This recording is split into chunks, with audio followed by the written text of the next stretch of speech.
If you are brand new to investing, or perhaps you're starting to take your investing more seriously, you might be under the assumption that your job is to come into this market and do better than the average. Because if you're going to do anything, you might as well not half-ass it, right? And in fact, if I show you a chart like this kind of supports that notion, because it's very clear that if you come in here and you hand pick stocks that do better than the average, you are going to do a lot better financially. And there is some truth to that, and there is some truth that people consistently do beat the average in this case, which is the S&P 500. But what if I showed you this chart instead? Now this kind of muddies the water and doesn't make it as clear as coming in here and hand picking stocks. So what I'm going to say, or I guess what I'm trying to prove in this video, is that there is a small section of people who absolutely can beat the S&P 500, but it requires a couple of things. And for the average person, 90% of people out there, 90% of people watching this video, you are probably better off in the long term throwing your money in something like an S&P 500 tracking fund like the VOO, or sector ETFs that track specific sectors that you think will do better. So let me give you the differentiation. The thing that makes the difference between someone who will beat the market on average or who will not beat the market on average, no pun intended.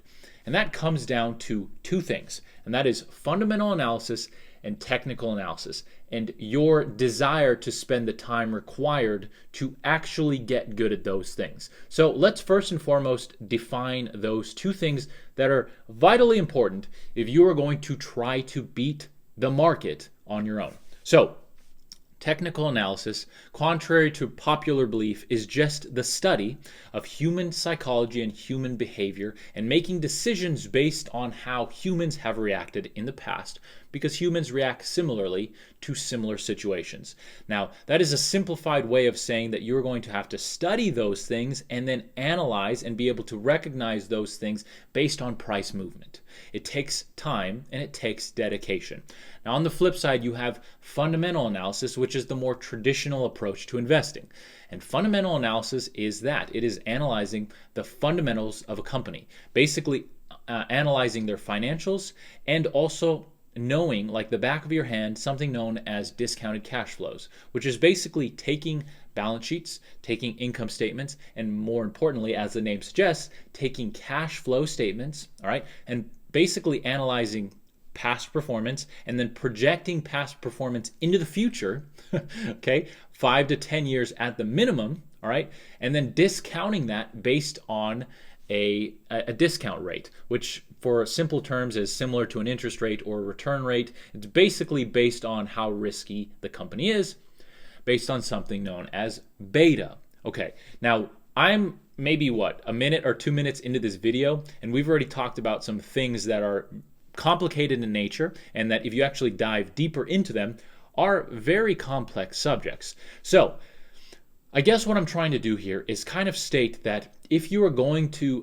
handpick stocks, and you're going to handpick stocks to a degree high enough to counter the risk that comes with picking your own stocks, you have to be good enough, and you have to understand these subjects well enough to do it well enough to make a return that counters the risk. And what do I mean by that? Well, not only do you have to beat the average, let's say in this case the S&P 500 returns roughly about 10.5% per year, give or take. Okay. If you go and you hand pick stocks, and let's say in this case you hand pick, your portfolio is 10 stocks, okay? Or even 20 stocks. Think about that. The S&P 500 is, as the name implies, 500 different companies, and ETFs that track that seek to mimic the performance of those 500 companies. If you hand pick 10 to 20 stocks, this is what's going to happen. You are going to need to beat the average, in this case 10.5%, by a margin high enough, all right, that makes it okay in your mind for the added risk. Because here's the thing. Let's say you do beat the average, okay? Let's say instead of 10.5%, you make 13% or 14%, or hell, you make 15, 16, or 17%. Okay. Is that extra return enough to counter the amount of risk that you are taking? Because I will tell you this, a 20 stock portfolio is many multitudes, without getting into statistics or math, I want to keep this as simple as possible. It is many times and many multitudes more risky than a basket of 500 stocks, like in the case of the S&P 500. All right. And not only that, let's say you look at individual sectors. So let's say 3 of those stocks that you have are in the tech sector, okay? 3 of those are in the finance sector, 3 of those are in the agricultural sector, okay? Those 3 stocks, in this case, let's talk about the tech sector. Those 3 stocks that you picked have to outperform a sector ETF like the VGT, okay? The VGT tracks the tech sector.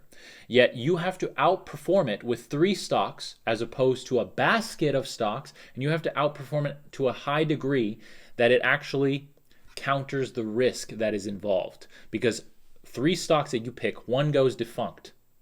That is going to severely affect your 3 stock section of your portfolio, where if you pick the VGT, which is a basket of many stocks, if 1 stock goes defunct, it is not going to have severe effects for the ability of that sector ETF to continue to perform over the long term. So what I'm trying to say here is that with 3 stocks, you have to have many magnitudes higher the amount of return in order to counter that much higher risk that you are taking. So when you even look in a sector basis, it might be better if you truly, truly don't just want to throw your money into a S&P 500 tracking fund.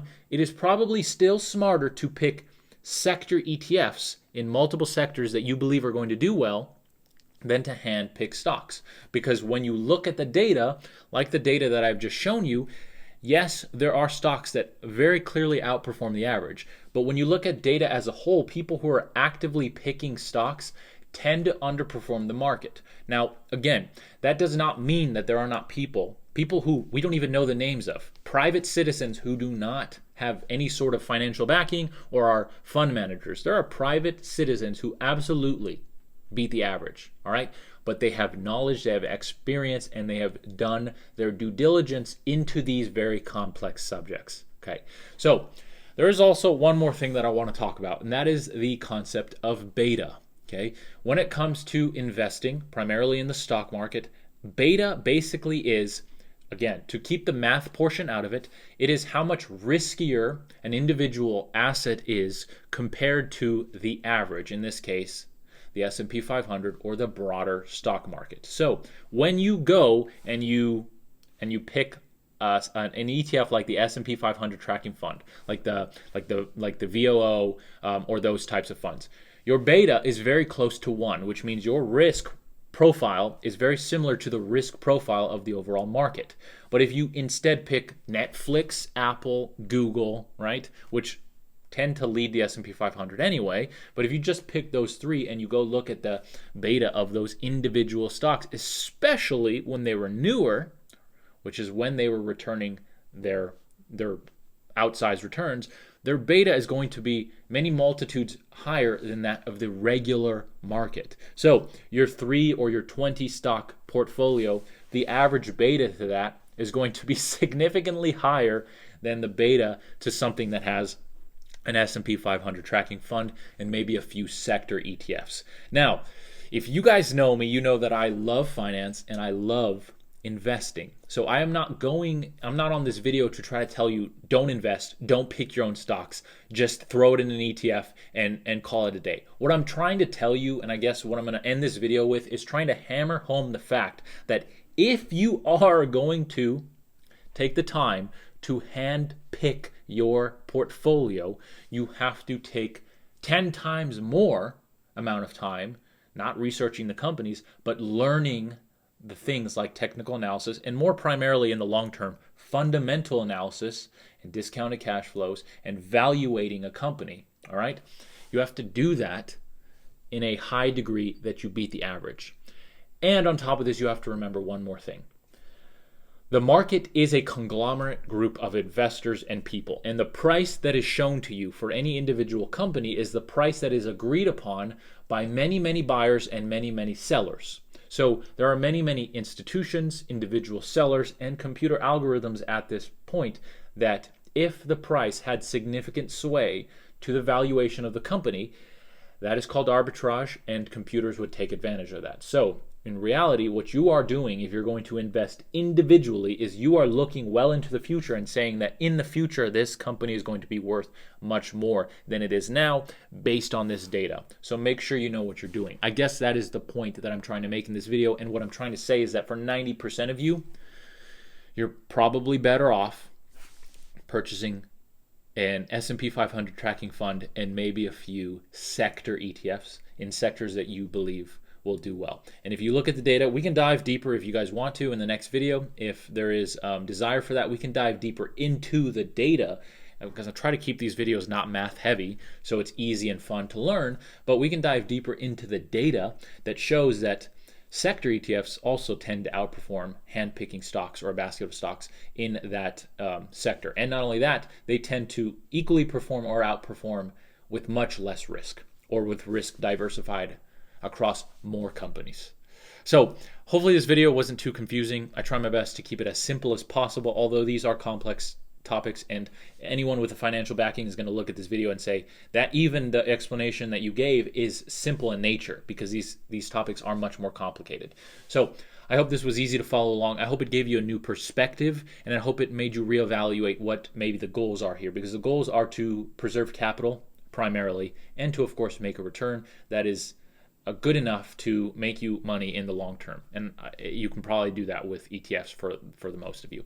Other than that, if you like personal finance, if you like world economics, and if you like investing, you are in the right place. So I hope to see you in the next video. This is a relatively new YouTube channel, so if you haven't yet, please consider subscribing so you don't miss the next video. And don't forget to turn on the bell notification.